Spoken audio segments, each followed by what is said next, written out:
নূপুর ছিল বাংলাদেশের একটি সবুজ গ্রামের মিষ্টি মেয়ে।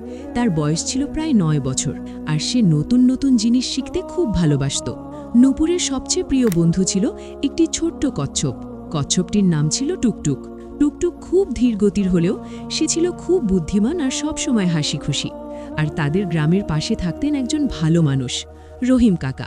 তিনি ছোটদের অনেক ভালোবাসতেন এবং সব সময় তাদের ভালো কথা শেখাতেন।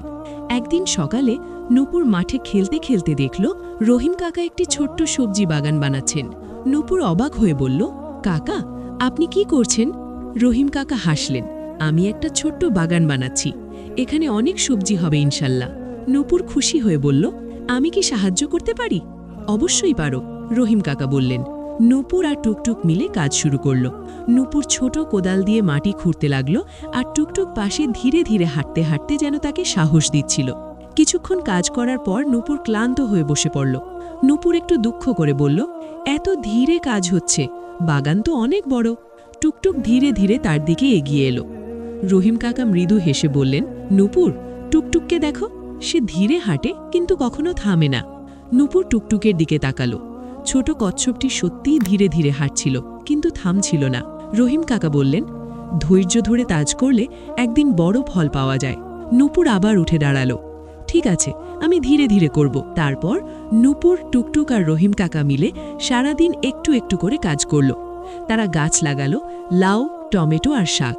কয়েক সপ্তাহ পরে একদিন সকালে নূপুর দৌড়ে বাগানে এলো। সে দেখে গাছগুলোতে সবুজ সবজি ঝুলছে। নূপুর খুশিতে চিৎকার করে উঠল, ওহ, আমাদের বাগান হয়ে গেছে। টুকটুক ধীরে ধীরে মাথা নেড়ে যেন বলল, দেখলে তো? রহিম কাকা হাসলেন, ধৈর্য আর পরিশ্রম করলে আল্লাহ অবশ্যই ভালো ফল দেন। নূপুর খুশি হয়ে বলল, আমি শিখেছি ধৈর্য ধরলে সব কাজই সুন্দর হয়। সেদিন নূপুর কিছু সবজি বাড়িতে নিয়ে গেল এবং কিছু গরিব মানুষকে দিল। খুশিতে চিৎকার করে উঠল, ওহ, আমাদের বাগান হয়ে গেছে। টুকটুক ধীরে ধীরে নূপুর মনে মনে বলল, আল্লাহ আমাদের ধৈর্য ধরতে শিখতে বলেছেন আর ভালো কাজ করতে বলেছেন। তারপর থেকে নূপুর, টুকটুক আর রহিম কাকা মিলে প্রতিদিন বাগানের যত্ন নিতে লাগলো। জানতাম আল্লাহ আমাদের কষ্টের ফল দেবে।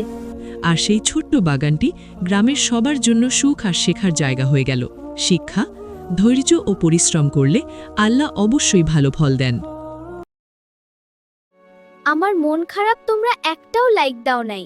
তোমরা সবাই তাড়াতাড়ি লাইক আর চ্যানেল সাবস্ক্রাইব করে দাও বন্ধুরা।